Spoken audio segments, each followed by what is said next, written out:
আসসালামু আলাইকুম। অনেকে জানেন না মাহমুদা টেলিকম অ্যাপের অ্যাকাউন্ট খোলার পর কিভাবে লগ ইন করতে হয়। অনেকেই বলছেন যে লগ ইন করতে পারি না। তো আপনাদেরকে যখন অ্যাকাউন্ট করে দেওয়া হয় তখন কিভাবে লগ ইন করবেন সেটা আপনাদেরকে এই ভিডিওতে দেখানো হবে।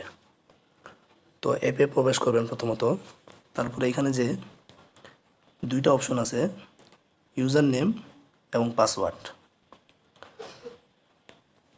তো ইউজার নেমের ক্ষেত্রে আপনাদেরকে অ্যাকাউন্ট করার সময় ওইখানে আপনার ফোন নাম্বারের সাথে 88 দেওয়া হয়। ওই 88 সহ এখানে আপনার ইউজার নেমের জায়গায় আপনার ফোন নাম্বারটা দিয়ে দিবেন।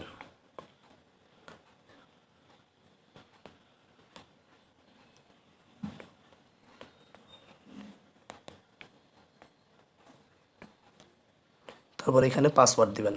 আপনাকে যে 6 সংখ্যা পাসওয়ার্ড দেওয়া হয় সেই পাসওয়ার্ডটা এখানে বসাবেন।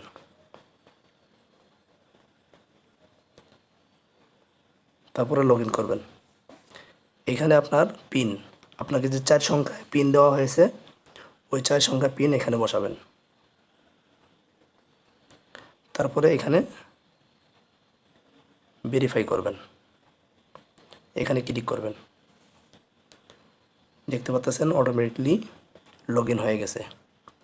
তো এইভাবে আপনারা অ্যাপস লগ ইন করবেন। আশা করি বুঝতে পারছেন। আসসালামু আলাইকুম।